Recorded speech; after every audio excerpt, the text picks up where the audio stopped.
Sweet morning light, sweet morning light. Do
Hazel, salimika. Msalimana Irauka, acha kulenga Irauka bana.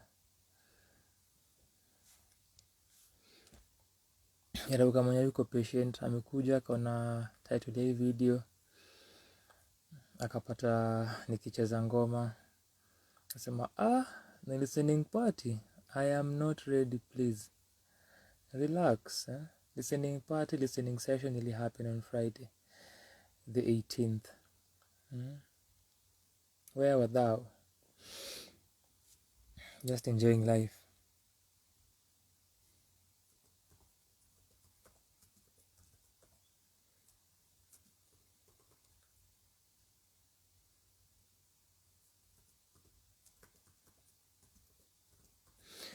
Shukran to Hazel, shukran sana to Irauka wenye wameungana na huyu kaka. Irauka ametuhepa, ameacha Hazel peke yake. When Hazel amerespond to salamu 10 hours later. Shukran to Irauka na Hazel for being here, watu wa kwanza, na for passing by and being a part of this session. Shukran sana pia kwako if you are watching or listening to this after the fact, ni kama Irauka amerudi. Karibu sana to another Sanaa kwa Sanaa Sunday session on a Monday. Imeanza a few minutes into Monday, the 21st of November 2022. Mwezi umeisha, mwaka unaisha, just like that 2022 is gone. Ni almost 3 years tangu COVID itokea as something that exists in this world. Hivi tu, here we are 3 years later, and the year is coming to an end.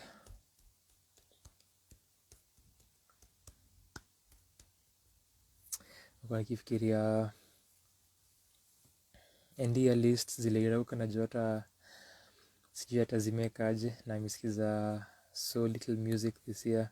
So kuna endia list that tunafaa kuunda hivi karibuni for our EPs, albums na hip hop projects. I mentioned nilikuwa nataka niunde a compilation of best moments of 2022 za Sanaa kwa Sanaa. I do not know if I'll do that. I have no idea whether I'll be able to do so, because it means watching a lot of videos. Ningekuwa inconsistent, ningekuwa in a better position because ningekuwa na fewer videos za kushughulikia, but now because kuna a lot of videos, I do not know whether this will even be possible to achieve. There have been a lot of moments and a lot of videos. So whether tutakuwa na compilation of the best moments of 2022 za Sanaa kwa Sanaa, I do not know. Our NDA lists, hiyo ni ya guarantee, but nangoja kuona list za hawa watu vile zitakaa, kwa sababu the amount of music wamesikiza huu mwaka, na hao inakuanga kama sijawaambia kuna mziki imetoka, hawajui kuna mziki imetoka. How sad. And so kuna projects that have come out and are coming out. So Okelo Max is releasing a project. Costa Ojuang is releasing a project. Roger alitutajia jana. Lafrique have released a project. I think I mentioned Lafrique for our last week's video. Walikuwa na launch yesterday, so since leo ni Monday, the launch was on Sunday the 20th. Nyashinsky released a surprise EP called Therapy. Hizo ni 4. And najua kuna more projects being released. Kinoti is releasing a project called Green Room. Hizo ni 5. So kuna and we have about 15 that we are yet to review.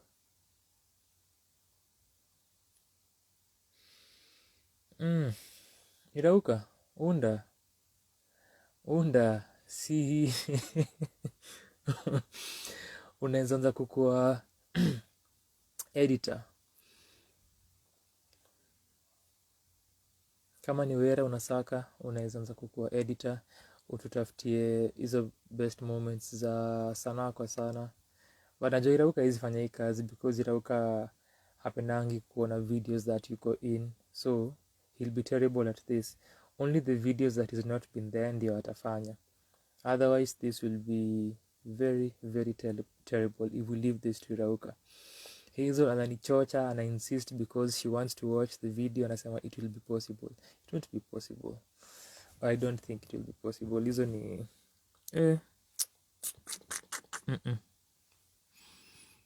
too much work. Too much work. Tayari kuna reviews za kuthink about, and reviews inamaanisha kusikiza the music, easy projects 15 to 20, and then the rest that are also coming out, and then spend time reviewing them. So we spend hours and hours and hours listening to these reviews projects, spend hours and hours reviewing them, spend hours and hours editing them, spend hours and hours uploading them.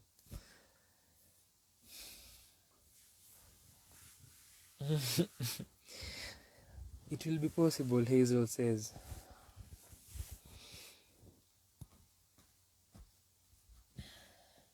So that will be that.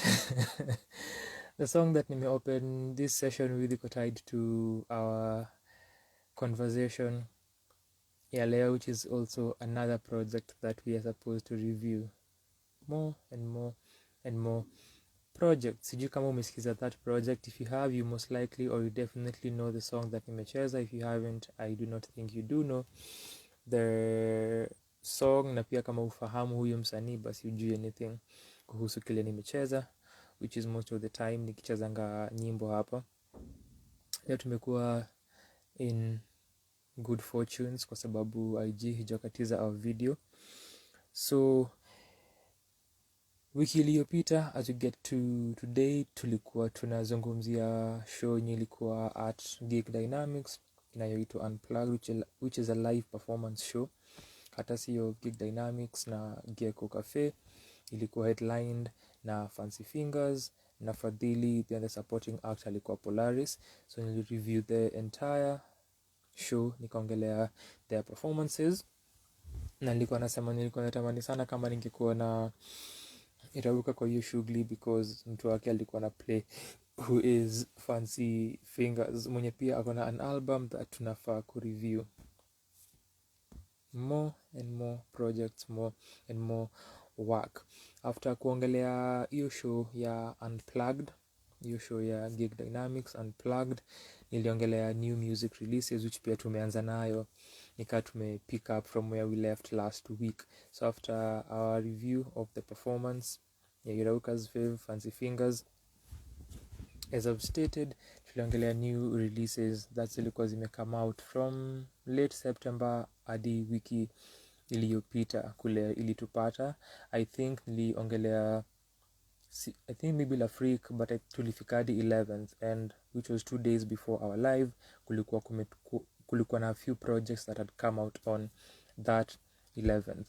So after that nilishare mziki ya wiki 2.023 yenye Hazel alituachia a comment on. Asante sana Hazel, wewe ni mtu wa maana. And that was it. The other videos that nilishare, which were 2, zilikuwa snippets from our Sunday session.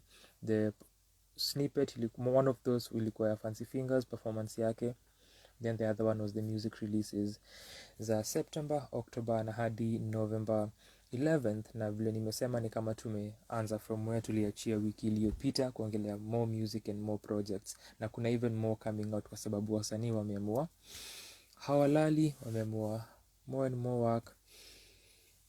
Mafans wasikize mziki, alafu watu wenye hujiita critics wajaribu kuzireview. And that has been the case. So on that 11th, which was Friday 11th November 2022, kulikuwa na a few projects that came out on that particular day. One was Nikita Rings, the other side, sophomore EP yake. The other was Liboy's debut EP, State of Being. Kulikuwa na Koth Jumadi's sophomore album, Sophomore project debut album Yonika, na kulikuwa na Janice Iche's debut album inaitwa The Journey Continues. And that is what we are here for. So a week after I released the album, alifanyia a listening session, a listening party, or a launch, if you may, at Santuri Salon, pale at the mall basement, close to the Mist. So that is what we are touching on for this session. Then to toke hapa. So a few weeks before that, tulikuwa tumeattend another session. Nilikuwa na Irauka, tulipatana na a supporter, a huge supporter na pillar wa Sanaa kwa Sanaa Morio during that session that nataja, which ilikuwa listening session ya Nabalayo for project yake Ipo, which I also went through nika review. Unaweza itafuta Nabalayo Ipo listening session. I talked about it here. So Nabalayo naitaja kwa sababu alikuwa part of the acts kwa listening session, listening party ya Janice. The other was Akoth Jumadi, mwenye alirelease an album on the same day that Janice released their album. Interesting fun facts. Yeye pia alikuwa na perform na Janice mwenyewe, then kulikuwa na DJ Ivy. So this have been, na kumekuwa na listening sessions. This have been 2 listening sessions that have been closed together by artists who have their projects done or almost done. For Nabalayo, almost done. Alikuwa nasema this process for her ilianza na as a class project, then which were 2 songs, then it became an EP of 4 songs. Then by the time tulikuwa tunaisikiza ilikuwa ina get to about 7 or 8 songs. So hakukuwa certain vile alikuwa anatuambia whether itakuwa an EP or an album. But after that, few weeks later, kumekuwa na another listening session. And the week before that, the week leading up to the 11th of November, Liboy pia alikuwa na listening session ya debut EP yake. So kumekuwa na a lot of listening sessions hu mwaka. I think Koyo also had a listening party or a launch at Baraza Media Lab early in the year. Time alikuwa anatoa project yake, I think around the mid-year time alikuwa anatoa album yake. In between yenye tuli review, and wasanii wamekuwa wakifanya hizi sessions, which is great because you're getting to interact with your community, with your fans, with your supporters.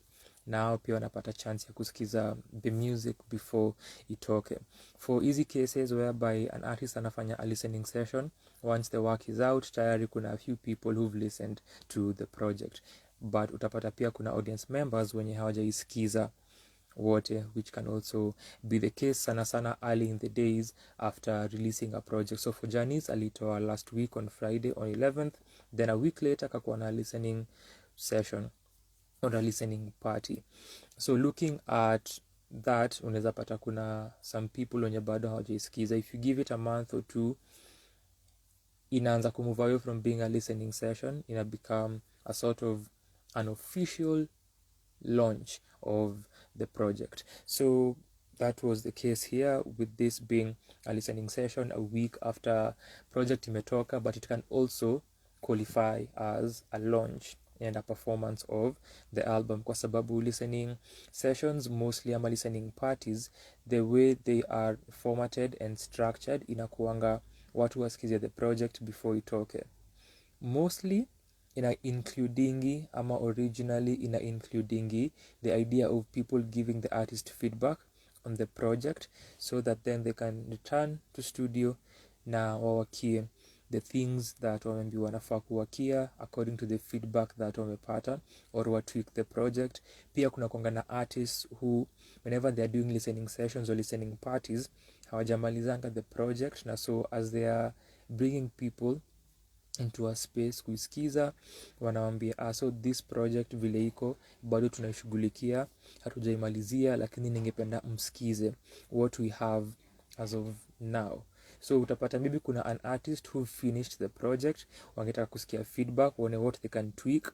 Sana sana upande wa mostly nakwanga maybe engineering and maybe the engineering, or if kuna other things that you can work on conceptually kama ni arrangement and flow, so be it.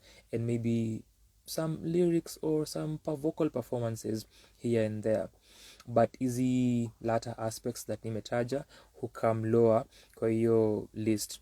Then kuna other artists wenye wanasema flat out that this is an unfinished product, but ningetaka msikie where we are during this process. So if that is the case, unaweza amua kuja afterwards once you're done with your project, uambie whatever we had as sketches or drafts or easy ideas that we were still conceptualizing and working on, now tumemaliza, kamini msikie what we now have, and you can still give feedback if that is the space and the idea around watu kukam kucommune kusikiza the music, or unaambia this is what we have, this is what we are releasing. So nimenotice what people have been doing sana ni kile nimesema mwisho, where artists are calling people to a space when they've finished a product. Now it's just a listening of the work before itoke. So the advantage here ni your community members, your fans, your supporters wanapata chance ya kusikia the music before watu wengine waisikize. Sometimes this can entail even giving the album or the EP or the project to the people when wamekuja listening party before we release to other people. So using some of the advantages that such experiences have, and some teams include this whenever wanafanya easy listening sessions ama listening parties, where ni an appreciation unafanya tu watu wenye wamekuja, unawaambia mmekuja kunisikiza, mmekamkuona kile niko nayo so far, ama mmekuja kuona what you are releasing in a week or so, then you get the project. Nakumbuka performance ya Traboli at Cheche Sessions na Maliza Roho Sessions.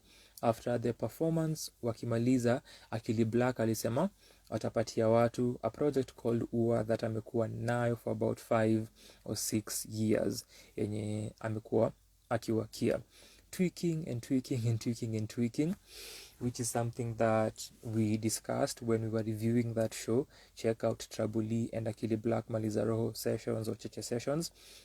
Utapata the video, utapata the entire discussion. Then outside of that particular project yenye alikuwa amekaa nayo sana, which Trabuli alikuwa surprised that Akili Black alikuwa amesema anapia watu hii project all these years later, during a live show alimention atapeana. Tra alikuwa shocked. Kando na hiyo, the Maliza Roho album, which is the sequel Maliza Roho 2, yenye walikuwa wanaiwakia na Akili Black, what was remaining ilikuwa the engineering of that album.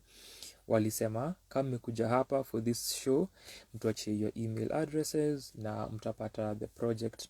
So ilikuwa Ua kwanza mtapata, then Maliza Roho 2 was supposed to be on the way ama is on the way.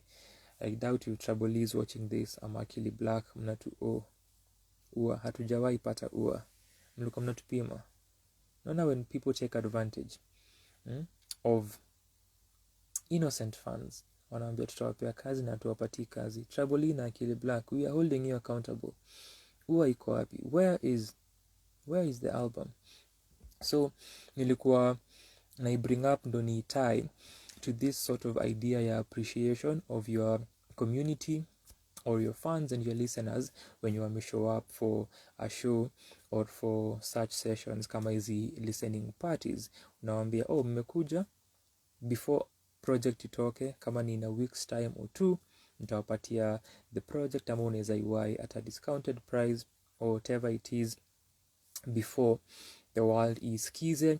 Or even kama kuna such, by virtue of being there for the listening session itself, whether kama ume RSVP or whether me buy tickets if the artist is selling a ticket, or kama imekuwa personal invites via whatever means that me get pale, utapata that in itself by virtue of these people being here ni kama mmesikiza the project kabla itoke, na zinakujanga pia na performances depending on how the artist organize. So since most of these listening sessions zile nimeona huu mwaka na the ones that nimetaja zimekuwa premised on watu kusikiza the work before itoke, wasanii wanaifanya as also a sort of a launch na a sort of a performance. So si ile format ya listening session where mnasikiza kupeana feedback where an artist can go and change, but it can still happen. So msanii anaweza sikiza feedback from people na aseme, oh, this is what we have received after the session from those who came through, tunaweza wakia nini, what can we possibly edit and tweak before to release. Sometimes if that's the case, if kuna things that someone wants to work on na kuna certain elements of the work wangetaka kushughulikia, utapata they can even push forward the release date. Waseme sawa, tumepata this, tuliwaambia tutatoa kazi date fulani, lakini tunaipush mbele by 2 or so weeks or a month. The other aspect of the conversation inaweza kuwa and still tied to time. Inaweza kuwa umefanya a launch and then people wait for several weeks before the actual release. So a listening session can also be the same. The work has been recorded, you call people, wanaisikiza, then a month or 2 later unai-release to the world. So Jumadi alifanya launch yake at Unseen Nairobi a few months back. That was sort of the approach ile alitumia. Ilikuwa performance based, lakini aliperform the album, akatutell the narrative of the album, and pia vile aliperform alitie that same narrative, taking us through the songs one after the other. Lakini ilikuwa a month plus later ndio watu wapate the album eventually, na nimesema ili come out on 11th November 2022. Nili discuss the entire album launch performance. If you're interested in checking that out, na iwapo una muda, unaweza nipatia wakati wako, you can check that out. So that was the case. Na unaona kuna a similar format or approach ile and structure wasanii wanatumia. So with Janice ilikuwa a listening party, a listening session, but nimesema inaweza kuwa pia an album launch kwa sababu imekuja after the album, na pia ili include performance ya the entire project. Na alificha wasanii wenye nimetaja, alificha Nabalayo, alificha Jumadi, na alikuwa na DJ Ivy. So this was supposed to be from 6 p.m. That was the time ilikuwa inafaa kuanza. I know that walianza way later past that. Sijui if kulikuwa na DJ sets prior to performances, I have no idea. Nilifika while Jumadi alikuwa anamaliza performance yake. So this was around 8:30, na nilisikiza 2 songs za Jumadi, which ilikuwa the last segment of set yake. Then Nabalayo alifuata baadaye, naye pia aka-perform for I think about 30 to 35 minutes. Then after that kulikuwa na small breaks in between the performances. The break between Jumadi and Nabalayo and the break between was longer than the break between Nabalayo na Janice kwa sababu ya technical difficulties. Since Nabalayo alikuwa na perform na half live, kulikuwa na a technical hiccup that they had to fix before aanze ku perform. So ilikuwa a DJ set in between that, na watu kuteka breather before waje waendelee a perform, then Janice amalizie. And nilikuwa na observe that within a month or so nimepata hiyo opportunity ya kuona Nabalayo akiperform live twice, and zimekuwa back to back, and this is someone mwenye sijaona akiperform ever. So kwanza nilimwona kwa listening session ya Ipo at her place kule Kiserian, then nikamwona kwa hii session. So hiyo alikuwa na perform na Obokano yake kwa the listening session, huku ilikuwa just the half live ilikuwa ina come in with the production, the instrumentation, then vocals kama ni kwa choruses, and that was the way ali structure performance yake. Jumadi nimemwona a number of times. It's been a long time since nimeona akiperform peke yake with her guitar, which was the case during this performance.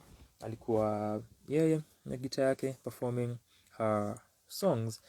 Then Janice pia alikuwa peke yake kwenye jukwaa, so Nabalayo na half live performance yake mwenye alikuwa anamsaidia with the music ni Kimina, who's a producer as well as an engineer. Nimeandika kuhusu Kimina kwa mziki ya wiki on the blog, na pia nimereview a song that alikuwa featured on na Chevy Kev na someone else a few weeks back.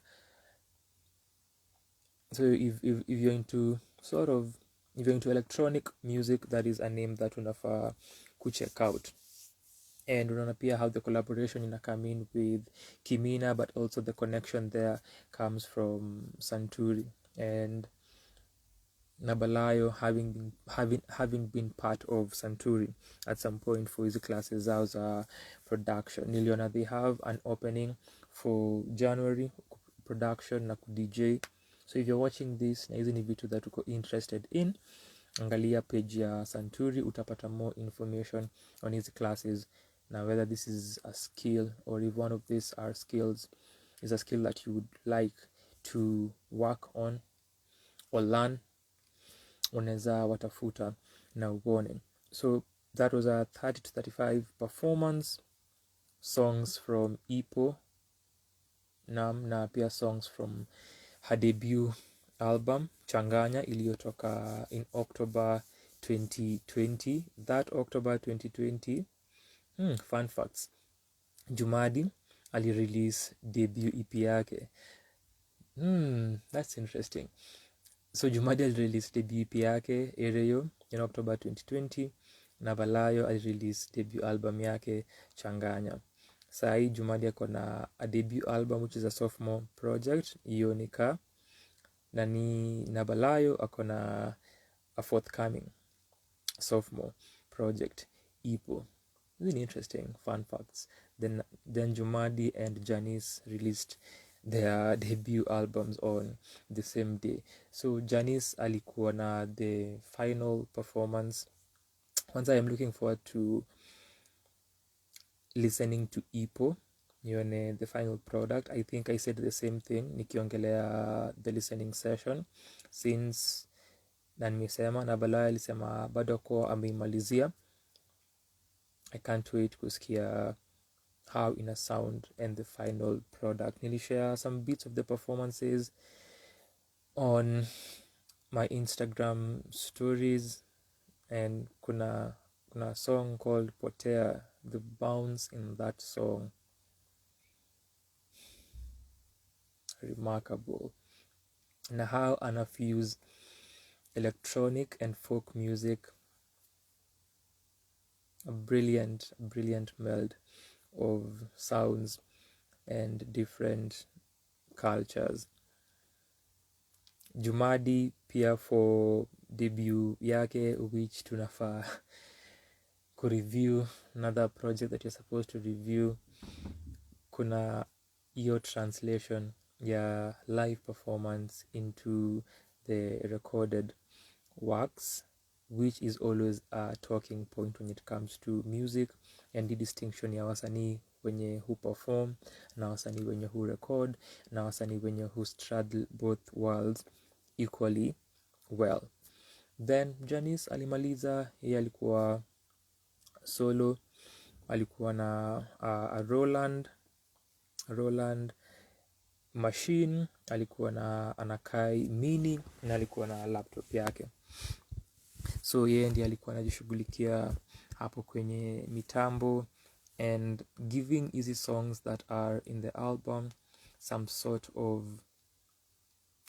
of new breath and making them have new experiences kwa masikio ya msikilizaji. So while zina maintain the way they are in terms of structure and vile ziko kwa the album, ukizisikiza sana towards the end of songs, not all of them but some of them, alikuwa ana play with the instrumentation kutumia hii Roland machine, na pia alikuwa na play na vocals zake. Then on top of that angelea other vocals, mostly just harmonies na that kind of layering akimaliza. So ilikuwa very playful, ilikuwa very experimental, adding on to what ako nayo tayari. So the journey continues, ndio debut album ya Janice. Another album, as I noted a few moments ago, that tunafaa kureview, and the opening song that nilicheza is the opening song on that album. I released a number of singles leading up to the album. I reviewed 2 of those kwa Mziki ya Wiki 2.0. Nilireview Every Day, nilireview Empathy, and kulikuwa na Far, which came out a few months ago. So hizi ndizo the leads, hizi ndizo zilikuwa the singles before I release the album itself. Aliperform the entire album, ndio maana nilikuwa nasema outside of this being a listening session, hii pia ni kama an album launch and a performance of the project. The project ina runtime ya 39 minutes 12 13 yes 12 tracks. Alifanya all the songs apart from Far, which ilitoka few months back vile nimetaja. So everything else came through. So pia performance yake eventually ilienda up imekuwa about 35 or so minutes, the same range as it seems. Na the other acts, the squash ya Jumadi ilikuwa how long, so I'm just assuming that was the length of the performances. So one thing that I noted, and I even got a chance to share, ni how impressive it is, and how encouraging it is, and how remarkable it is and noteworthy that ukona young female Kenyan artists wenye wanna get more and more into production, lakini looking at how the entire listening session ilifanywa, how the people who are involved in executing this, ni kuna a lot of young Kenyan women wenye walikuwa featured and they were part of this experience, and ni kitu fiti sana kuona. And then all of these people who are here, the acts, and then also other people who are involved, kama nikirifer to specifically the MC mwenye alikuwa Coco M, who was taking us through the show and hosting the show, they all have projects out. At outside of Nabalayo's ipo, which haijatoka, but the project is there, but kuna changanya ya 2020. This year Jumadi akona project yake, akona album. Coco M early in the year alitoa debut EP yake Kilumi, yenye tulireview na ilikuwa kwa my top 5 Kenyan EPs of 2022 mid-year list. And then Janice mwenyewe. So kuna hawa wasanii wenye walikuwa part of the listening session, wenye 3 of them wameget into production and wamejiproducia projects zao. This is no small feat. Ukienda 5-10 years back, the number of female producers ilikuwa kidogo, na within the last few years imekuwa ikichange, na kuna a new reality setting in with more and more female musicians, female producers coming out and getting into that field. So this is what nilikuwa na experience, and ilikuwa such a beautiful thing could note while watching this show iki unfold. So Coco M, a producer and a filmmaker and a DJ, nimesema alikuwa na project early in the year. Nabalayo get into production, akajifanya debut yake, ndio pia anawakia ipo, which is anaimalizia. Then now Janice mwenyewe as well kuanza kujiproducia na kuwork on this project since August of 2021. Kama uliona the clips that nilishare, unajua kile ninarifaa to, because apart from snippets of Janice's performance, kulikuwa pia na snippets of them talking about the process behind the album. So after the performance kulikuwa na a moment ya Q&A. So akianza the performance alisema hata ongelea the songs na atell anecdotes or azigusie more before they perform or after, ata save all of that for the Q&A session. So performance yake ilikuwa a set that was back to back kuanzia mwanzo hadi mwisho with very little commentary. Jumadi huwa na a lot more of commentary kuhusu the songs and also kuhusu music and tying this into her performance. For Nabalayo kulikuwa pia na a little bit of that. So that's one thing that nili note, but for Janice ali specify that because kuna Q&A hakutakuwa na talking in between songs at all or as much. So during the Q&A, you'll get more in depth with the questions that people waliuliza and the comments that wali make. Something else that I noted, na you can even go back to performances that have been part of recently, kama cheche session ya Kamore that nili review, na cheche session ya Sero that I also reviewed, na nikaziongelea during Sero, both these two kwa sababu ya involving the crowd, and Rauka alikuwa hapa earlier, something that you kuwa keen on na critical about when it comes to performances. So on the contrary, with this performance hakukukuwa na hizo moments at all za these three musicians, these three singers and performers on stage ku engage the crowd in terms of performing and singing along with them. Sijui if that's a deliberate choice, kwa sababu I usually do not see Jumadi doing that akiperform na kuambia the audience is sing along, kwa zile performances that nimemuona. Watching Nabalayo twice for during the listening session na huku, that doesn't seem to be style yake. And then this was the first time niliona Janice akiperform live, so hiyo pia ilikuwa a huge incentive just kuona Janice, and the fact that this is a listening session na an album launch being part of that experience for the artist.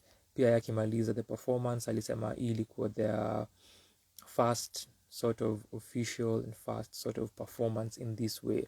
So inakwanga fiti sana kuona wasanii in this element now being part of hizi shows zao za kwanza as they're starting, as they're building, na being a part of a momentous moment for them and their craft. But yeye vile nimesema alikuwa na perform back to back, so hii aspect here, crowd na audience engagement, where you want them to sing along and you're giving them a melody or something to hum or sing along to, haikuwepo hapa. So that was interesting to observe, and ikifikiria ile context that nimetaja ikija kwa performance ya Kamore na ya Sero. So if you watch hizo review for hizo cheche sessions utapata kile nasema. So there was that. The Q&A after ilikuwa personal, ilikuwa in depth, took us through the process and other aspects of creativity ya Janice na uhusiano wake na hii project. One of those questions ilikuwa, when you're working on something for a year, if you even sit on a project for 2 months, maybe time unafika hiyo point ya 2 months, you're feeling different about the songs or about a project.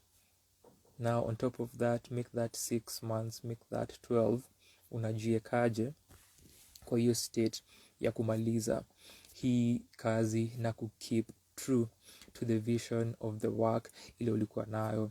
Ukianza kulikuwa na questions about sound yake na influences katika muziki yake in reference to yeye coming from the coast. Akatuambia yeye ni a TV baby, so ako western influenced sana, lakini pia kuna coastal influences kwa the album, unaweza isikiza. Nimesema inaitwa The Journey Continues, na nimeitaja through this, so you can check that out as well, it's out. Then kulikuwa na questions on Nabalayo, aliuliza kuhusu Changanya. Coco M aliuliza kuhusu the time frame of working on the project. Then tukapata sentiments toka kwa Janice kuhusu the mixing stage, which was the one that took a lot of time ukikompare na vile alikuwa ana create the project, na engineers know a thing or two about mixing and mastering. So aliproduce na akamix, then there is someone else mwenye ali master, Black Knoll Studio, and the actual name of the one who mastered the project anaitwa Rafael Anton Irisari wa Black Knoll Studios, lakini alisema the mixing ndio ilichukua a lot of time. Hata Coco akacheka. Nimesema yeye pia alikuwa na an EP iliyotoka early in the year, debut EP yake Kilumi. So this was a beautiful moment interacting with the artist, which easy sessions usually are, and outside of that kuwa a part of it, kuwa part of this moment, and kuona pia other women who are creating music and who are going ahead na kuwakia full length projects and crafting material that wana conceptualize. It's beautiful to experience, it's beautiful to watch. Then kulikuwa na DJ Ivy, another woman who was part of the experience, na mwenye alikuwa ana deal with the sound as Janice was performing ni another producer anaitwa Barno, Barno, mwenye niliandika about on Muziki ya Wiki kwa blog courtesy of a single called In a Lifetime, yenye iko kwa an album ya 2021 called Place Nairobi by Kamaru, who's an experimental producer, and a New York label called Air Texture. Nili review Place Nairobi on day 6 of MWE early this year, the music writer exercise, where nilikuwa nasikiza a new Kenyan project a day for the whole of February, and I was reviewing them after my first listen. So Place Nairobi feature a lot of experimental and electronic producers. Nabalayo is also part of that project, so Barno is also part of that project. Yeye ndo alikuwa pale kwenye mitambo when Janice alikuwa ana perform. So even that, considering that and observing that, ina add on to what nilikuwa nasema ya young Kenyan women who are producing, which is really, really beautiful to watch. Now it should also be encouraging to others who also want to do the same. So that was the listening session, the performance. After walimaliza kulikuwa na performance set ya DJ Ivy, then nilisema close to your Sanctuary salon, which Coco M alishare that ilikuwa an actual salon. Then before Sanctuary we get into the space, kuna the Mist. So all of these two venues iko kwa basement ya the mall hapo West. So the Mist kila Ijumaa kuna kuanga na events huko, kuna people who are playing over there. So hiyo ni form, kama wewe ni mtu wa hizi maform, kila Ijumaa unaweza jipata pale the Mist usikize people who are playing music huko. So they had 3 acts kwa their lineup. Walikuwa na Kadhoni, walikuwa na Sharperman, but jina lake la kuperform kama DJ ni Uncle Sharps ama Uncle Sharper, one of the two. Then kuna time nilikuwa nje ya Sanctuary Salon, and I think after alikuwa na Peter heading to the Mist, then mtu akanigotea, kasalimika, then kanotisa, this is sharper man.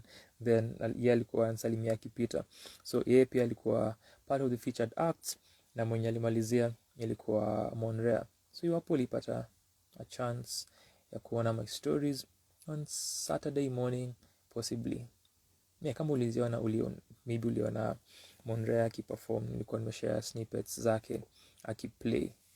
Monrea is also another act that I've wanted to watch perform, similar to mimi kutaka kuona na Balayo live, or mimi kutaka kuona Janice live. Monrea is one of those people whom I've wanted to watch perform for quite some time. Na it happened a few months back, hapo to the Mist. I watched a part of set yake jana pia, not even juzi, on Saturday morning juzi pia ilikuwa another chance ya mimi kumwona akiperform, which really happened by chance because sikukuwa na huo mpango. But it's always great kuona Monrea akiperform. And speaking of women doing amazing things, Monrea is another one that we have to also include katika haya mazungumzo, kwa sababu yeye pia as an electronic techno and bass musician and producer, in 2020 alirelease a debut album inaitwa Her Art ama Heart, na Monrea ametujoin a few times on easy live sessions here. So, and we also have one of our playlist yenye ali suggest mangoma ama a song, and hiyo project yake nili-review for MWE ya 2021. So pia that is something else yenye unaweza cheki.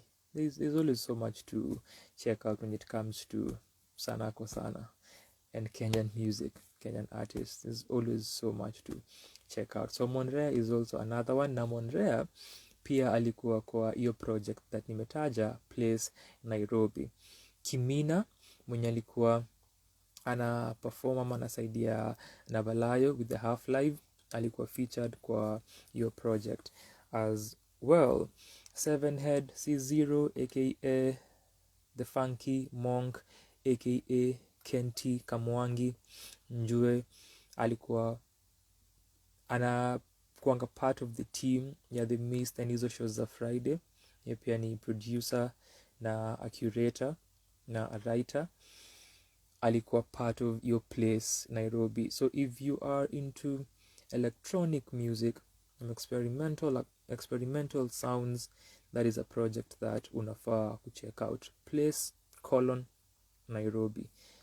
Now all these names that are there na watu wenye walikuwa in the same space on this one evening as part of that project. Coco M ako kwa Place Nairobi. So iko na names that you should check out, na hawa ni watu that also have their solo projects zile unaweza cheki na uzisikize. Pia if that's not your sound, unaweza isikiza for the sake of kuisikiza, uone what it is all about. Unaweza end up fall in love na for certain ni that discover, if that's not your area or your interest, discover a different soundscape ya Nairobi na Kenyan music. That is definitely guaranteed. Also, since ilikuwa my first time kuona Janice, ilikuwa my first time kupatana naye, always surprising whenever artists tell me that they watch my reviews. That was my mode on Friday night and Saturday morning. So we spent time, talked na, chilled and talked na Janice. So also if you are in Kilifi na Mombasa, anasema kuna mosho zile anapanga kufanya huko. Tumesema kulikuwa na swali kuhusu coastal influences, ni kwa sababu huko ndiko alilelewa. So if una interest, look out for that. Tafuta Janice mtandaoni ujue where kutakuwa na shows zake zile zinakuja. But point ilikuwa na execute inakuanga surprising for some reason whenever artists tell me that they watch the reviews. Na for Janice, nilificha Janice on mziki ya wiki, I think in early 2021. Outside of that akiniambia kwa mzo nijuaje which is absurd because I am online. Mwani kwa surprise watu wananiwasha wanijua if it happens. Ni alisema the review that ameona ilikuwa review yangu ya Changanya ya Navalayo, which nilificha kwa mziki ya wiki last year. Na ali come across that review randomly akitafuta Changanya Navalayo, one of the results ilikuwa our review.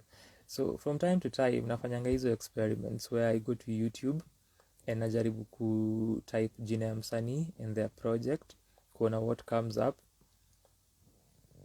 and then it's of course an ego boost ukiona Sanaa kwa Sanaa, the name of the artist and the project review.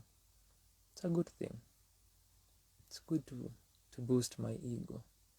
Tuseme tunafanya kazi ya maana even when we are not. It's always important. So self-importance. So even ndivyo alikama across hiyo review ya Changanya. Sero mwenye nimetaja, yeye pia alionanga a review of project yake after amefanya a random search ya Sero Misimu. Unajua, I can only imagine as an artist how that feels like. Una type jina yako and your project, and then unaona someone has reviewed your project. I can only imagine how that feels. Then uone the project, usikie what they are saying, and also how that feels for you as an artist. So Sero pia come across Sisi Evo randomly. So meeting artists, it's always a pleasure and a beautiful moment to interact with artists, whether or not they may review, but just being kwa such events and such shows and watching them in their element, na kuwa watch waki-create these moments for themselves, na also for the people who listen to their music. Jumadi is supposed to be at Gecko on the 26th, which will be next Saturday. So if you're watching this by any chance na ungetaka kuona Jumadi on the 26th of November, Jumadi will be performing at Gecko Cafe. So ni a sort of a tour of the album, which ni Yonika. Check it out. Pia skiza the album, usikize the music. Hizi projects pia unaweza zipurchase. Sijui kama project ya Jumadi iko Bandcamp. Najua for Navalayo na for Janice unaweza zipata Bandcamp. Let me just confirm kama ya Jumadi inapatikana pia Bandcamp. Mnunue hizi projects za wasanii. What is more important than the money?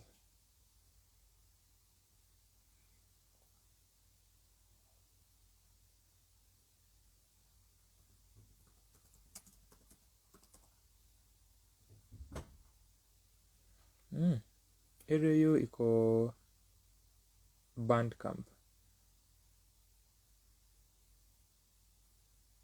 Yonika pia iko Bandcamp. So unaweza zipata Bandcamp uzinunue.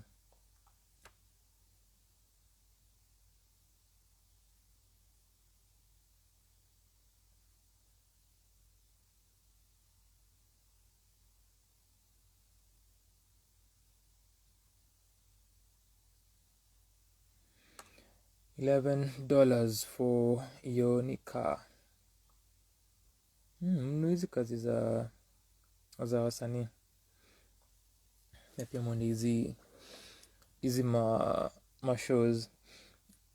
So another artist who I met for the first time ni Lukorito, who's a producer mwenye nimeficha mara kadhaa kwa mziki ya wiki 2.0 on the channel, courtesy of songs zile ameproduce ya Maya Amolo, who also has a project, a debut album but a sophomore project that came out a few weeks back. Ilitoka a week before hizi projects za Janice na Jumadi na Liboy, so it came out on 4th of November, inaitwa Asali. So kuna songs that I featured kwa mziki ya wiki 2.0, Foundry na Can't Get Enough za Maya Amolo, produced by Lukorito. Met Lukorito for the first time. Then I also met Mau from Nowhere for the first time. I have reviewed songs za Mau from Nowhere kwa mziki ya wiki on the channel, kwa mziki ya wiki on the blog, na nilireview debut EP yake MFN iliyotoka late 2020, na nikaireview for mziki ya wiki 2022 early this year. Day 2 I think, because day 1 was Costa, day 2 I think Mau. So yes, that's my hizo my reviews Mau from Nowhere. So we introduced each other na Lukorito, tulikuwa tumekaa at Santuri. So this was way after show ilishaisha, people just hanging out outside, watu wako huko at the Mist, people were chilling inside Santuri salon. Na I think nilikuwa nimekaa na Suki. Suki pia nilimtaja few weeks back, nilisema nilipata the privilege of spending time with Suki tukiwa kwa sessions za Too Early for Birds a few weeks zilizopita, and how Suki ameonyesha so much support. Even before tupatane alikuwa ameshow so much support to Sanaa kwa Sanaa. So kupatana na yeye na ku spend time na yeye was really beautiful. Na nilipatana na Suki mara ya kwanza at show at Cheche session ya Traboli and Akili Black. Patana naye tukaongea, nikamwambia mimi ni hater, and I did not think that tungepatana hivyo again recently and the like, but akaanza kuonesha support mtandaoni to Sanaa kwa Sanaa. Then tukapatana during Too Early for Birds, and then we've been bumping into each other here and there, just 3 times anyway, here and there zile tumepatana na Suki. So tulikuwa tumechill na Suki as I was meeting Lukorito. So before niendelee, iwapo you are into easy conversations za mziki, lakini sasa uongeze an international perspective to it, an international coverage too, because international perspectives we also do here at Sanaa kwa Sanaa, international coverage and the like.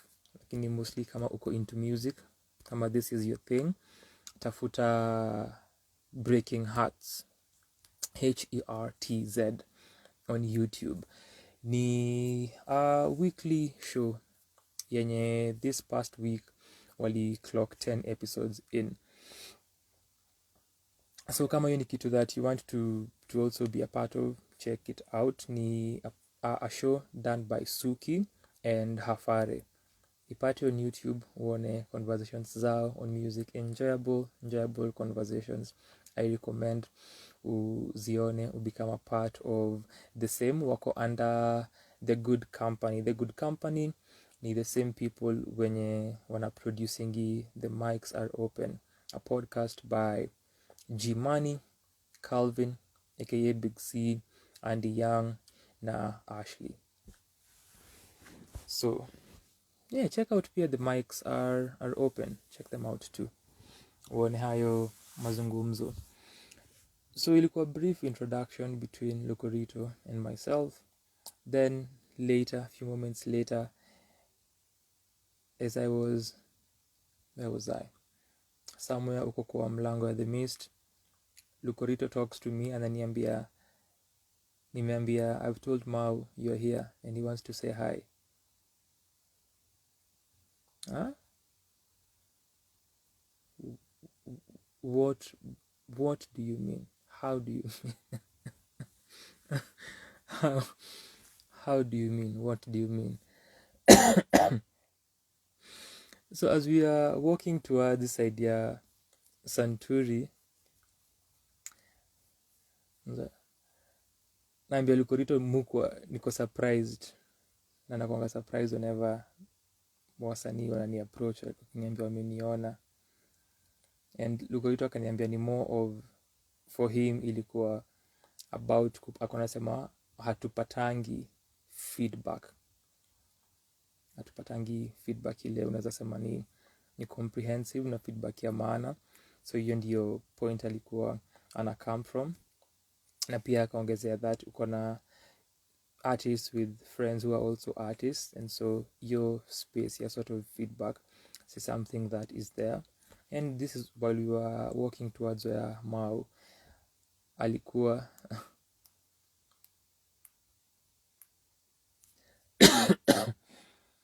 mini hater, so wasanii wakinionanga naanza kukua cautious, maybe wanaweza kuwa wanani plotia, and they have me on their scope. And shared a brief moment kuzungumza na Mau. It was a beautiful night and a beautiful morning, being in that space and interacting with a lot of musicians, a lot of artists. Ilikuwa very, very memorable. Mau has equally shown a lot of support with the reviews that nimefanya. When I reviewed MFN, nilishanga kile alitweet in jest, or maybe not. The artists are I'm an artist and I'm sensitive about my shit. So nikabado niko na what Mau alikuwa ametweet mahali hapa.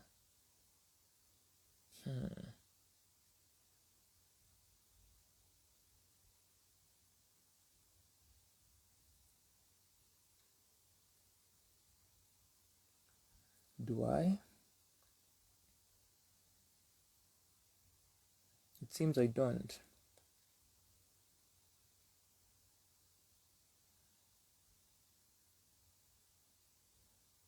Sini hiyo video. Niko nayo. Nipata. It is here. February seems so far away. Nakanika ilikuwa a decade ago. It's just a few months back. Hata kama mwaka umeisha. Who reads the TV? It's been a while. Sherry, karibu sana. Kafura, asante sana. Sherry came through a while ago. Abe, I'm surprised you're still here. You're supposed to be asleep. Hazel, you're supposed to be asleep. Asante sana.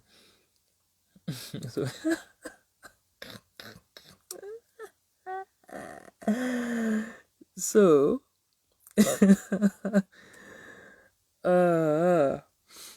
my review of Mau's project, my tweet, because the idea ya MWE ni unasikiza a project then unaandika a tweet about it. Mimi ndio napenda kujichocha, nikaamua kufanya first listen reviews of whatever I have listened to. That is not part of the idea. The idea ni usikize a project, write a tweet about it. So my review of MFN debut EP ya Mau ilikuwa ambient and sentimental. Production wise, the drums are predominant and Mau from nowhere seamlessly blends his rapping and singing. Not remarkably astounding, but a worthwhile personal debut all the same. Yo! So, Mau akaretweet akaiquote akisema, putting not remarkably astounding in my LinkedIn bio right now.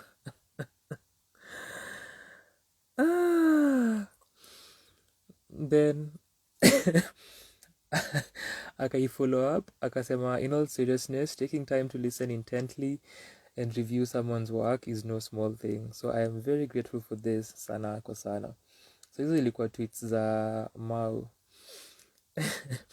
regarding mimi kureview project yake. Then nimesema kuna other songs that nimereview under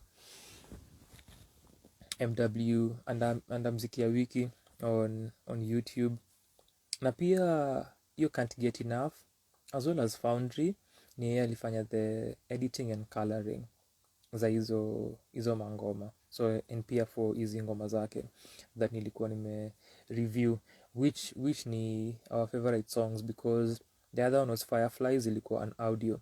So for our favorite songs aka OFS, ni yeye aliji editia na akakala, alikuwa part of hizi ngoma za Maya Amolo zile nimetaja. I don't know if Ma will release a project before the year iishe. Tulimtaja as another artist mwenye possibly ata release a project before mwisho wa 2022 because of his singles amekuwa akitoa, as well as the videos that you'll see kwa Instagram yake, which I recommend you watch, and I've mentioned this a number of times kwa hizi sessions. Go check those out na usikize Mau from nowhere. So as we are meeting each other for the first time, Mimi being starstruck and humbled and surprised, and we could slightly say the same kuhusu Mau. Slightly, maybe I'm lying, you never know. Kaniambia how anapenda kazi yenye nafanya, how I love the work that you're doing, and I am just thankful for your existence. My heart.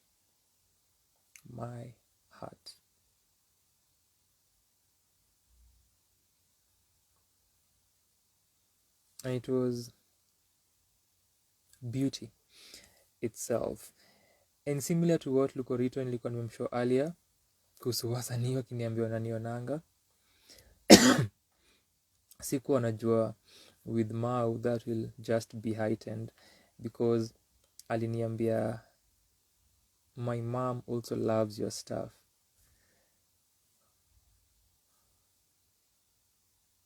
What the fuck? Yo. Yo.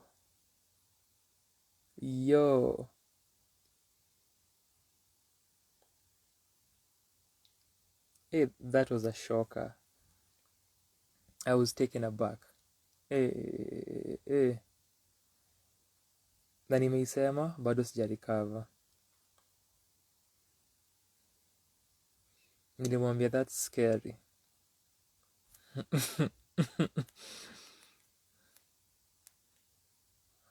I was really taken aback by that comment.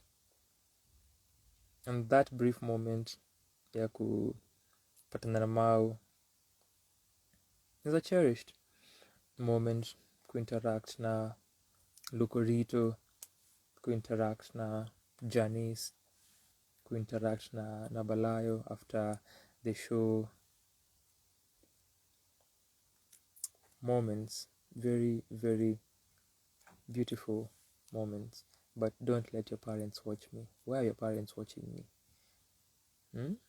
Kwa nini unionyeshe kwa mzazi wako? That was very humbling, very very humbling. Nikiongelea performance ya Fancy Fingers wiki iliyopita at Unplugged, nikimaliza hiyo session niliremark kuhusu merchandise and new ideas that artists are having for their merchandise. Nilisema Fadhili alikuwa na table yake, ilikuwa na stickers, ilikuwa na buttons, ilikuwa na hoodies, lakini apart from that kulikuwa na accessories zile Fadhili alikuwa anauza, na if you follow Fadhili ako into accessories, so kuona akifanya iwe part of merchandise yake is something commendable. So with Fancy Fingers kulikuwa na table iliyokuwa pale ya Sauti Sol, so kulikuwa na products that ungepata za Savara. I don't recall if kulikuwa na something from Chimano, but I remember Savara. Kulikuwa na t-shirts za Savage Level, maybe kulikuwa na something to do also na Heavy is the Crown, which ni project ya Chimano.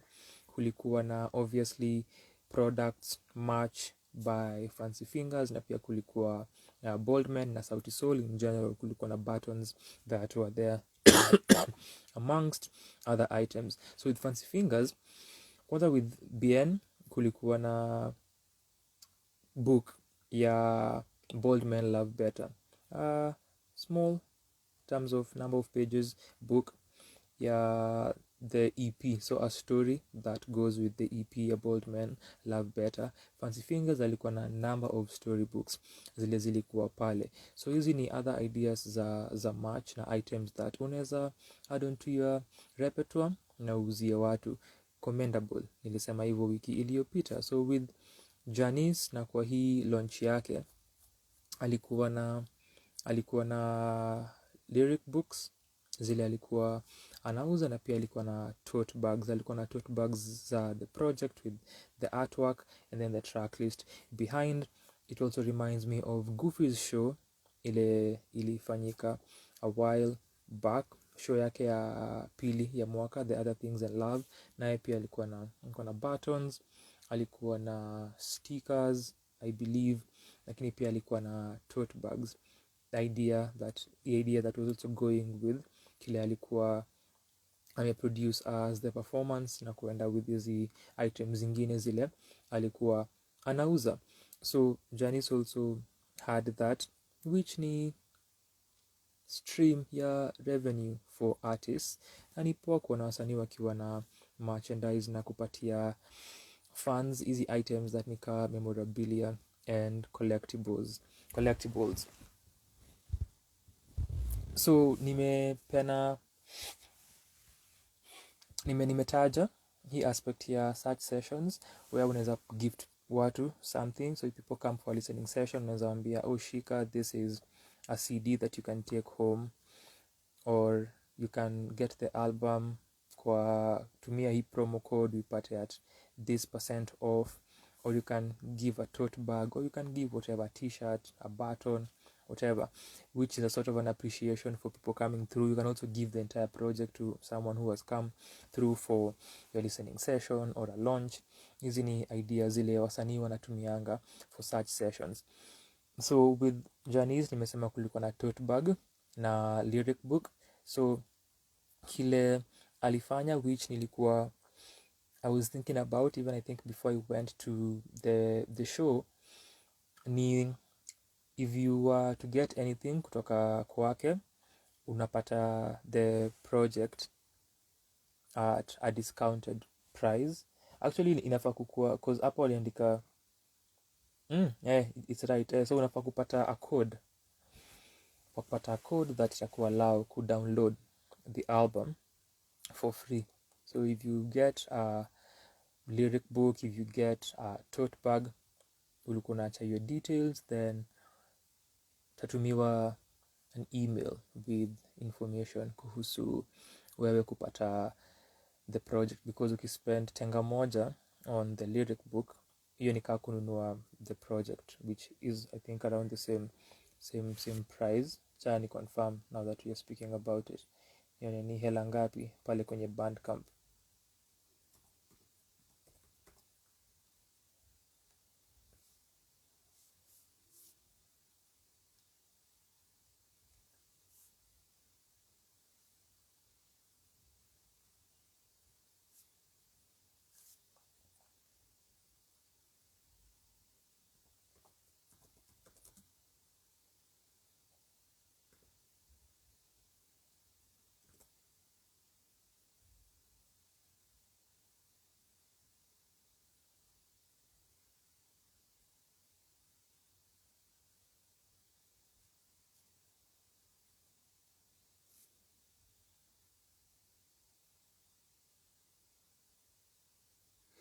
$12 USD.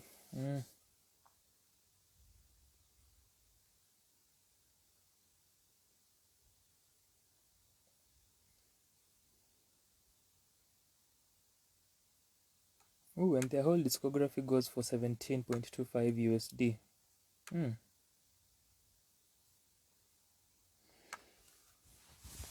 So iwapo uli make a purchase, unapata a promo code that itakuwa allow download the album for free. So such things usually commendable, and they go a long way ukizifanya kama msanii. Ni part of an experience ile unapeana.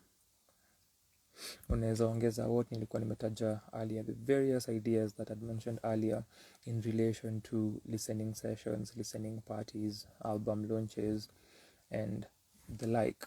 So me, my memorabilia, my collectible is here. Not intentional, very inadvertent. Very inadvertent.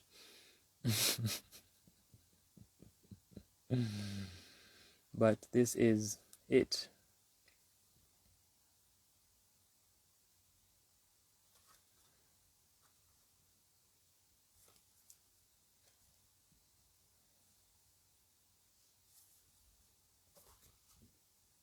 And as usual, lazima nipate tu autograph for the sake of my ego from artists whenever I get things from them, because why not? Here is mine.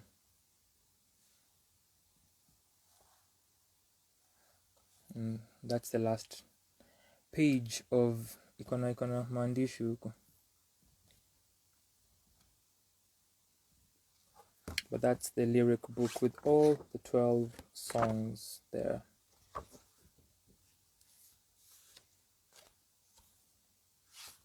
And this black middle page separate the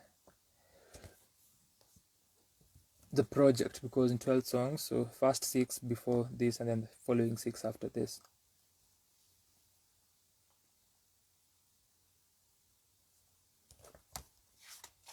That's it. Those are the lyrics in there.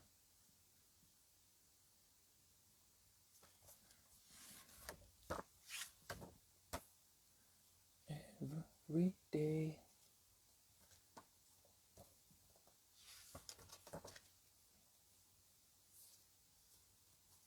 Inanikumbusha kusoma ushairi shuleni, which ni something that ukipata lyrics that you enjoy, or layered lyrics, or nuanced writing, it's always great kuwa able kusoma the writing as a whole as you pick it apart or understand it more. So ilinipatia that feeling, which is also part of the reasons nili get and to read this kama ushairi na nichambue, because it helps your understanding more if unaweza angalia the piece of writing kwa place moja, na uko this sort of bird's eye view where you can see the sentences na uone how things connect. You can see the verse and the chorus all place moja. It always makes for a great experience. So now that's the lyric book. Janice is such a great sport. Had a great time to interact naye.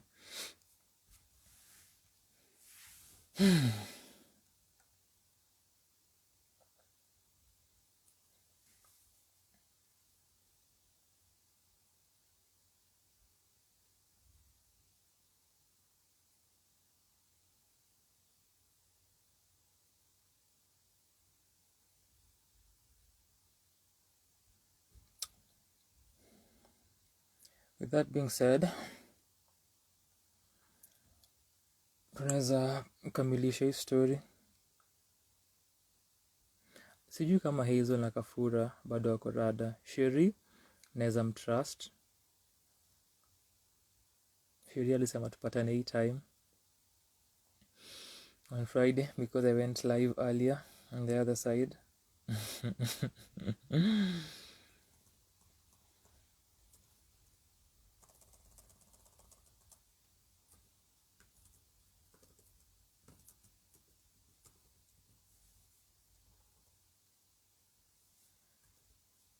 For Kafura na Hazel sijui. Nawashuku sana sana sana.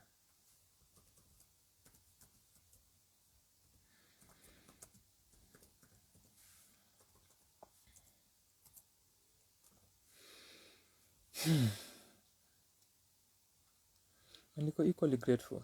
Hata kaa wako hapo na wamelala.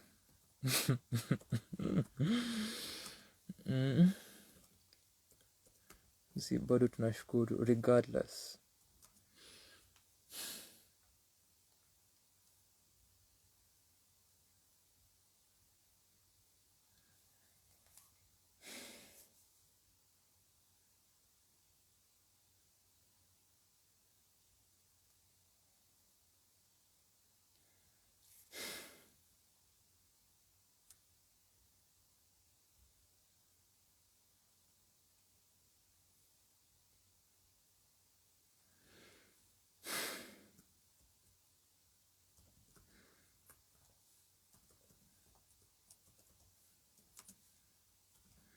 Hata mtu kaa Abe alikuwa hapa a few moments ago, but nilijua hawezi kaa hapa. Hizi si time zake. Hizi si time za Abe at all.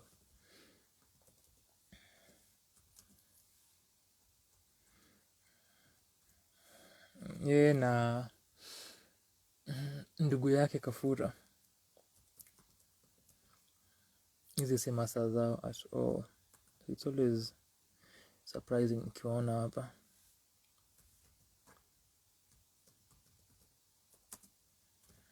But hatu judge. Tuna appreciate the support. Kabisa. Na tuna move on na maisha.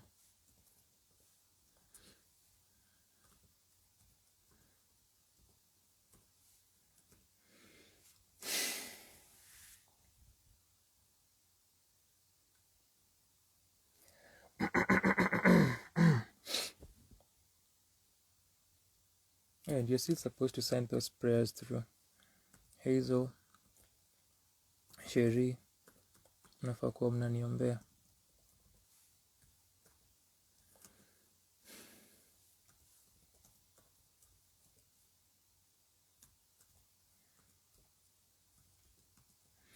Tunaweza sema so far your prayers zimenisaidia kuniget to a place. So just so you can continue praying for me. Somebody please pray for me. Bless his heart.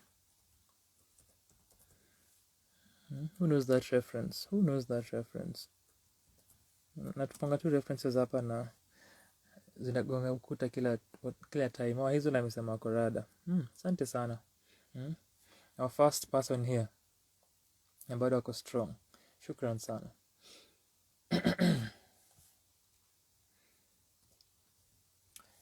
Haya. So tutamaliza hii session na point ya kuhuzunisha, kwa sababu the poetry community inaomboleza kupoteza one of their own, performing artist, mshairi aliyekuwa mchanga bado kimiaka na pia mchanga katika the scene itself, ingawaje alimanage ku create a name for herself kupitia her potent and personal performances kwa ile time ile tulimuona in the scene. Personally nilimuona mara ya kwanza in 2019, I would say 2019 I would say, during Slam Africa, the preliminary time bado Slam ilikuwa inafanya preliminaries. I think there were 3 of them in March, in June and September, then the final one. So ilikuwa hiyo time bado before 2020 na kila kitu kibadilike. So I think nilimwona mara ya kwanza in 2019 na ilikuwa pale Good Institute. If you are part of Freestyle Friday a few days ago, you know Gute inatutambua, you know. So alikuwa part of the preliminary, the first one of 2019, which was in March. Then nilimwona mara ingine, I don't think nilienda for the other preliminaries for the rest of the year. Did I remember getting to one of those late when ilikuwa inaisha, which I think was in the September one. With that September, Goofy had a show at Apple Gute. So regardless, so there was that, and then in January kulikuwa na the Grand Slam ya 2019. Haiku happen in December, ilifanyika mwanzo wa mwaka in 2020, but ilikuwa Grand Slam 2019, the culmination of easy preliminary sessions za March, June, September, then the final one came through in January. Ilifanyika at the Kenyan National Theatre. Ali participate pia kwa hiyo competition. I think outside of those, maybe nimemwona a few other times akiwa na other performances. Then last year alikuwa pia part of a show iliyoitwa Speak Now, ile ilikuwa headlined na Mufasa. Then alikuwa na other acts waliokuwa part of the show. Violet K was one of them. Kulikuwa na Anthem, kulikuwa na Stella Kivuti, Anthem Republic, Stella Kivuti, kulikuwa na Arabian, na kulikuwa na Amina Tuzahra Kalebi. Mwenye alishinda the 2019 Grand Slam, yenye nimesema ilikuwa in January. So the artist, the poet mwenye nazungumzia ile the community inaomboleza ni Violet K, mwenye nimemtaja wa kwanza, mwenye alikuwa part of hiyo Speak Now. So alikuwa na hizi, I did not go to hiyo Speak Now, but najua kulikuwa na hiyo show ilifanyika at the Alliance Francaise. Nilimwona kwa a few performances na alikuwa ana make a name and a space for herself, na performances zake zile, their potency zilikuwa grounded or founded on how personal and vulnerable they were, and mostly centering pia on mental health. So Ali in the day yesterday, because leo ni Jumatatu, ali in the day niliona watu wakishare photos za Violet K mtandaoni with na emojis za heartbreak, and that was the first question that came to mind. Nilijiuliza ameaga, and upon checking, that was the reality, that was the situation. So Violet K ameaga dunia. I do not know the details of kile lead to kifo chake, ingawaje kile nimeona kwa people who've shared the news kwa their stories, kuna one particular person aliyesema fuck depression, akishare a photo ya Violet K kwa story yake. So I deduce that it has to do with mental health. Na ukiangalia ukurasa wake on Instagram, that is part of bio yake, Violet K, artist, mental health matters. Na vile nimesema, pieces zake zilikuwa personal na vulnerable, na alicenter mental health kwa pieces zile alikuwa anaperform. Hizi isa ni kando na hizi pieces zile zinazohusu the socio-political aspect of our lives. So zilikuwa sana very personal performances zile alishare on stage, zile times nilizomuona.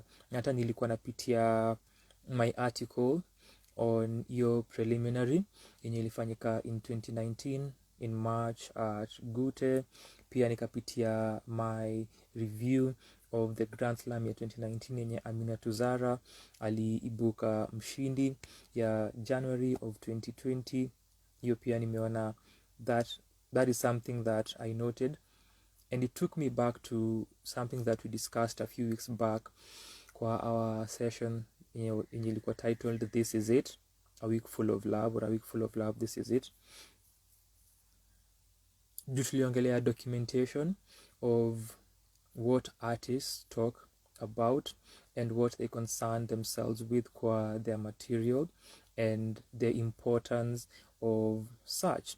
So looking at this, it took me back to that moment, nikiangalia the writing and the review, and mi kukuwa able kuangalia what wasanii wanaongelea, that moment is here. But it goes back to looking at people's states of mind based on what they are performing. Sana iwapo hizi ni pieces zile ni personal na zina come from a deep sentimental, emotional, personal point. So with these pieces zinakupelekanga into the emotional and psychological state of the artist mwenye ana perform. And if you go through the catalog of performances of artists, sana upande wa spoken word, na ni kwa sababu the art form allows for such performances because of the format. Ni almost a speech, ni almost a dialogue, ni almost a conversation. Because of that format, it allows for a lot of such personal pieces. Unaweza angalia the repertoire and the canon of spoken word performances and you will come across this. And pia ukiangalia music, or even when it comes to vitu kama film, now outside of our context here in Kenya, watu wanasemanga whenever you hear artists in their music sharing easy personal experiences, wakiongelea their mental state, their psychological welfare, their emotional being, that hizi ni moments where utapata maybe an artist anajaribu ku reach out akitell easy stories na akishare easy moments, or sometimes ni just kuzisema na kushare vile wanahisi. Sometimes when for the artists themselves it's a documentation but not at deliberately documenting, or sometimes deliberately documenting. So kuna number of aspects of artists when you want to share their mental being, their mental being, well-being, their mental well-being, na naongelea their emotional welfare in their art. So this is one of those moments nilikuwa nawaza na nilikuwa najiambia, nakumbuka nikiona Violet K on stage at Gute, then just skimmed through kidogo hii article, then pia nikakam across another article which now was almost a year later after hii yenye niliandika in March ya the preliminary ya January, which ilikuwa the Grand Slam ya 2019. Nikaona the same thing, and hizo pieces zake how zilikuwa zina speak to her mental state. Sheri anasema it's so unfortunate, may she find eternal peace. So hiyo ndiyo habari ile nilikuwa nataka tumalize nayo as we conclude our session na kui highlight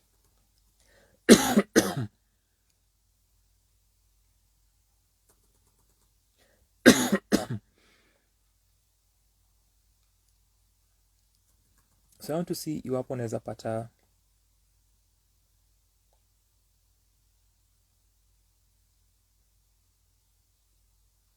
iwapo tunaweza soma a few sentences from these articles then tumalize. So for the preliminary ya 23rd March at the Goethe Institute nilipata, I think niliona the last two performances za Violet kwa sababu nilipata kama alikuwa asha perform, so I just detailed score zake, but alikuwa asha perform, so siku muona for round 1.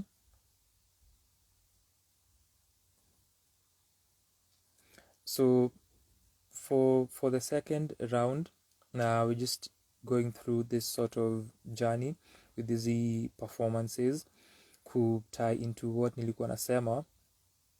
The paragraph, the line inasema Violet briefly outlines the atmosphere, nuances and experience of the conversations with her therapist. So that round ilisha with Violet having 26.8, Ellie the poet, Ellie 26.15, Amina 22.98.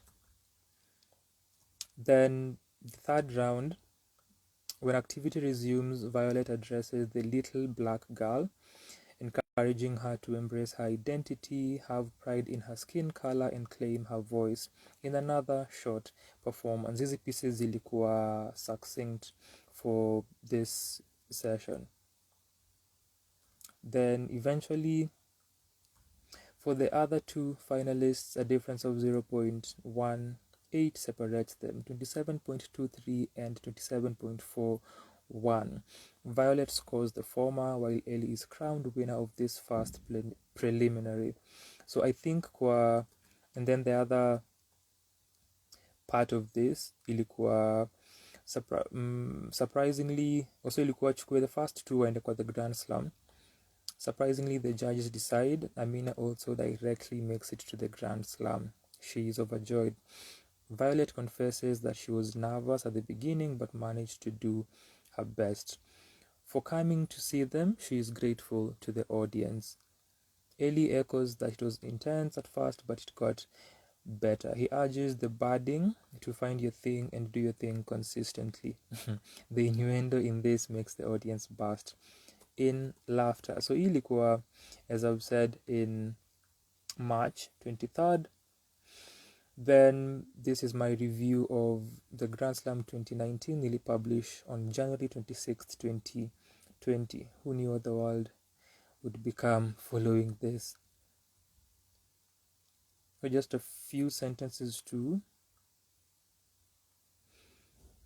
This one, there were kulikuwa na workshop before. Then the 10 slammers were Violet K, Ellie Poet, Amina Tuzara, Kalebi, Ranksomania, Eugene Thumbs, Gay Thumbs Music, Dolphin, Paris, Mwende Stardust, Joao Ngwenya, I think that's the way it's pronounced. I could be completely wrong, but nakumbuka hakuwa from the country. Falam Janja na Anthem Republic. So hii ilikuwa pale KNT. Na Joao alikuwa na come from Mozambique. At least my memory inaniserve vile inafaa. So kwa piece yake ya kwanza, Violet addresses the expectations and realities of life and how she began identifying with nihilism. Then kwa piece yake ya pili, Violet then shares a few fun facts about herself. She finishes by informing us that she wrote a letter to depression, who wrote back saying, "Honestly, I don't even remember you." That was piece yake ya pili.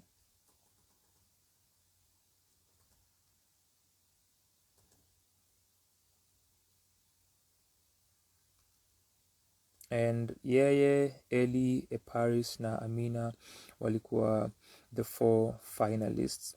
So the last one, Violet interprets her diaspora experience and identity against the background of a language barrier between her and her grandmother. "Smiling is sometimes enough," she says.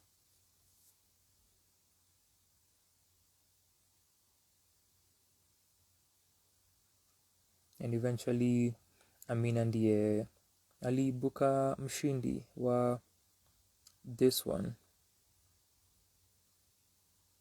Violet came in third with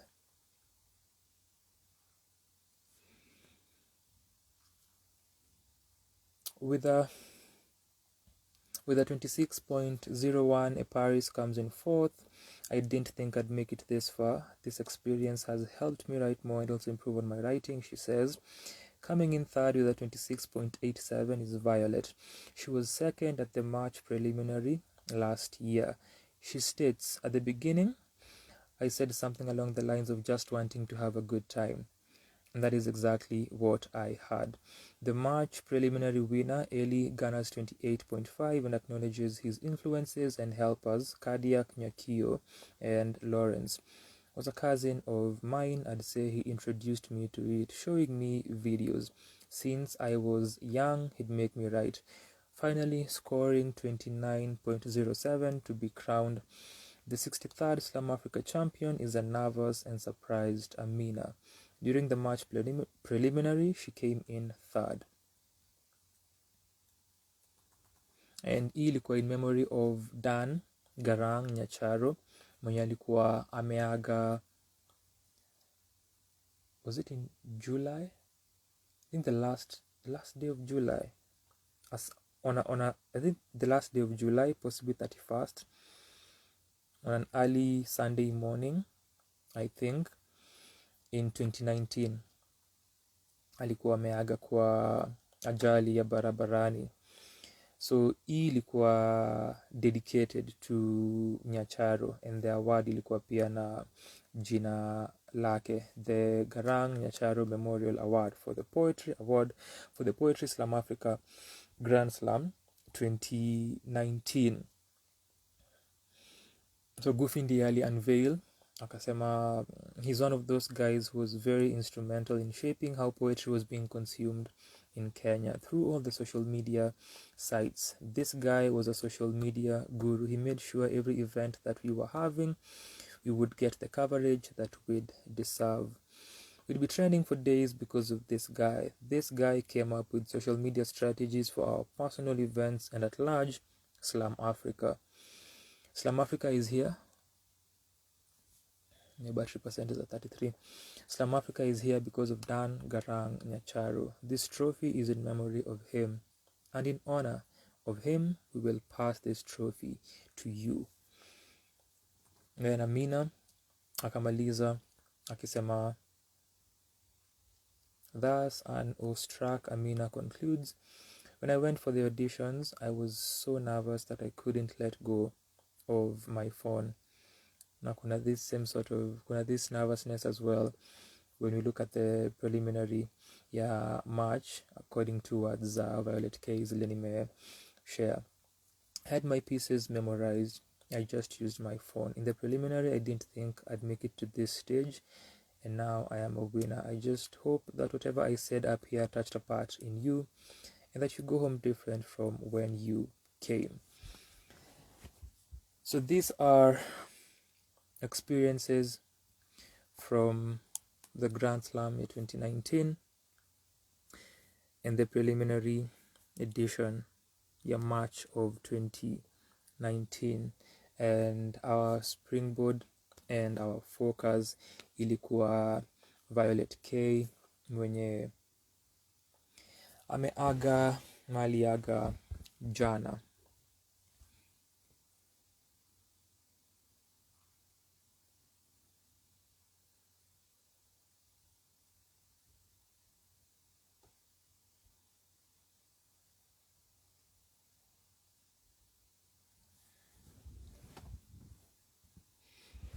Vile nimesema, sina details za kilichotendeka na the cause na chanzo cha kilichotokea, lakini vile nilimention, kuna mtu alishare picha yake kwa stories akasema fuck depression.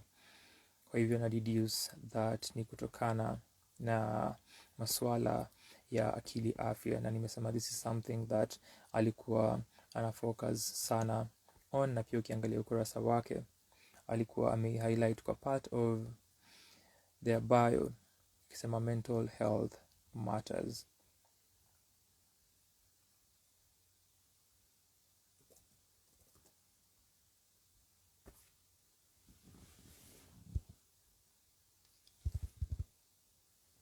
So nilikuwa naona tunaweza safiri down memory lane for a while and see part of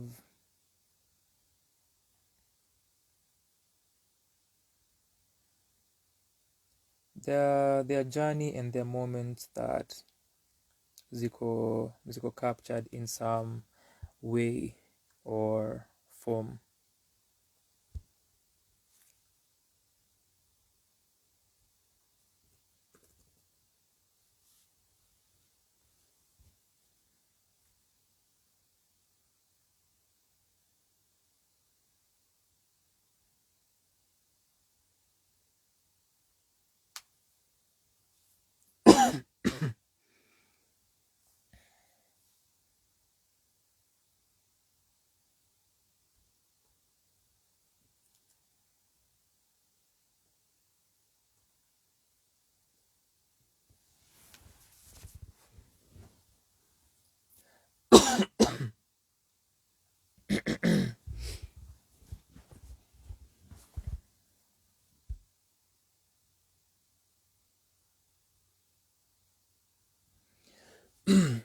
So in the past few years, akili afya ni kipengele cha afya yetu that imegain umuhimu sana over the past few years, and rightfully so, kwa sababu ya hali yetu kama binadamu na zile changamoto ambazo tunapitia tukiishi kila siku na kujaribu move ahead.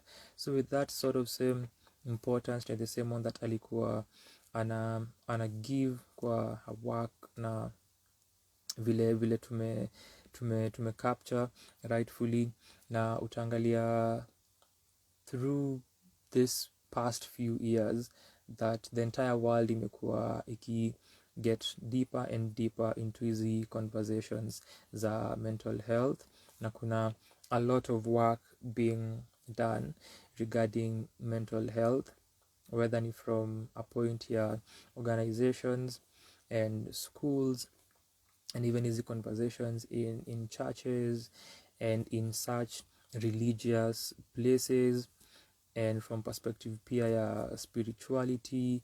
So kuna a lot of angles that people are using to approach this conversation, from also academia and generally aspects of psychology na well-being ya people, pia science and the like, neuroscience na vitu kama hivi. So hizi conversations zina maintain their significance still, na more and more of the conversations bado zinaendelea na zinafaa kuwa zinaendelea, ikija kwa well-being ya watu na hizi changamoto mentally, emotionally, psychologically zile watu wanapitia, zile human beings wana undergo na tuna experience daily for an array of reasons. And ni ni ominous. We can say if you look at Violet's last photo on Instagram, ile post on November 3rd, which ni a few days back, 18 as of now, but 17 to the news of kifo chake. Alisema one more photo before I go.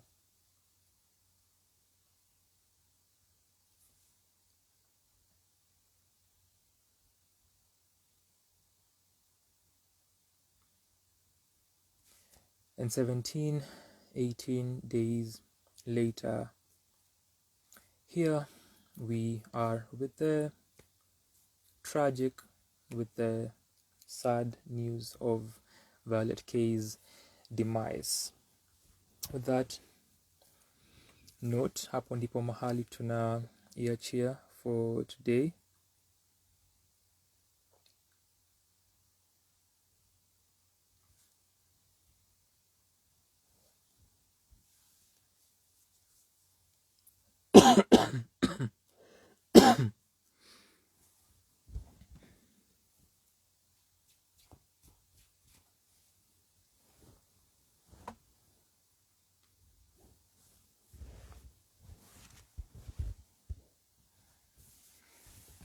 The conversations, the discussions definitely continue.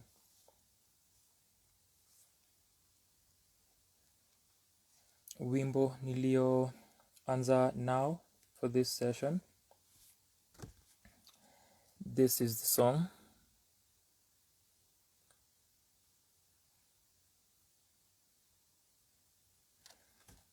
It is Sweet Morning Light from project ya Janice that nimeongelea through this session.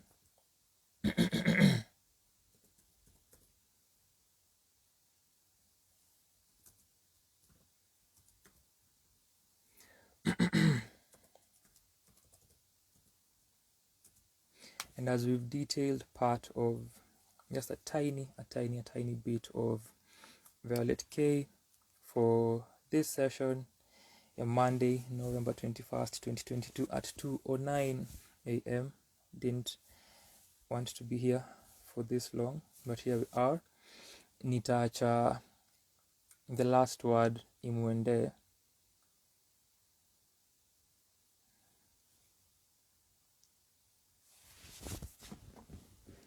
Yeye mwenye tumezungumzia na niye atatumalizia this particular session. Sheri, asante sana for being here. Hazel pia asante sana for being here. Shukran to Irauka, shukran to Kija, shukran to Abe, shukran to Craig, Ronnie, shukran to Babu, shukran to Barracks MK, asante to Kafura, asante to Colbert Osman, asante to Who Reads the TV, na asante to Call Me Mwesh, who was the last one. Kuungana nasi. So we finish this, and after the final word, we are out of here. This is something that nimetaja as I was reading the article ya Grand Slam ya 2019, piece ya pili ya Violet K, which speaks to the conversation ya mental health. Na hapo ndipo tutatamatisha. Shukran sana kwa wakati wako.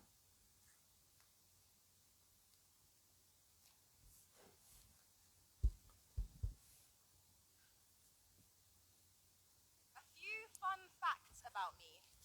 1. I was born on July 7th, 1999. I have dark brown eyes, several scars, and the constant need to shut one eye when I'm trying to remember things. 2. My mother and father are all I will ever need to believe in love. 3. I swear to God, I am not mean. I just have a bit of a strong personality, and that might make me slightly intimidating, but I promise you, more often than not, I fall asleep to the sound of myself losing breath from my lungs from crying so heavily that I struggle to breathe. 4. I I have also cried to several episodes of Glee. 5, I cry so much that it scares me. 6, I sometimes make jokes to make light of the fact that I am so terrified of living in this body that I want to make it feel funny, but it isn't. And I am sad, and I am lonely. 7, my week is my everything. It covers me when I sleep, and it blindfolds me when I try with everything I have to see. It immerses me so deeply, I am now screaming at strength to come back to me, and it won't.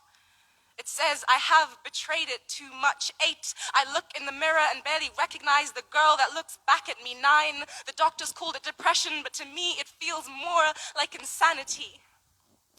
10, when my sister-in-law sat in my room for hours, trying to talk me out of killing myself. All I remember is thinking, why is it always me that needs help? Why can't I just be normal? Why don't I ever feel like myself? 11, it has been over a year since the last attempt. I wish I could say that I am proud of myself. 12, self-pity is not as pretty as I might make it seem. Feeling sorry for yourself kind of feels like burying your own grave and then throwing a party in it. Only the drinks are incredibly expensive and the bouncers keep looking at you like they will kick you out if you don't leave. 13, I wrote a letter to my past, and surprisingly, it wrote back, saying this: Dear Violet, I have read through everything you have to say about me. Firstly, I want to tell you that I am not moved, concerned, or feeling sorry for you. You remind me of the boy who cried wolf. You remind me of the girls from the books, the ones trying to open doors while being the same ones holding it closed. If it is pity that you want, you will not get it from me. If it is love you think you have not received, I want to tell you about the kids from the streets. I want to tell you that if it is misery that you choose, of course, you will succeed. Misery is not scarce in its availability. I am sick of people like you, people pretending they want to improve and then searching and searching for all the things that will keep them exactly where they are. I am sick of all the lies you tell me and end up believing yourself. Like you're broken or damaged. You're not. 14, I wrote a letter to depression and depression wrote back too. All it said was, honestly, I don't even remember you.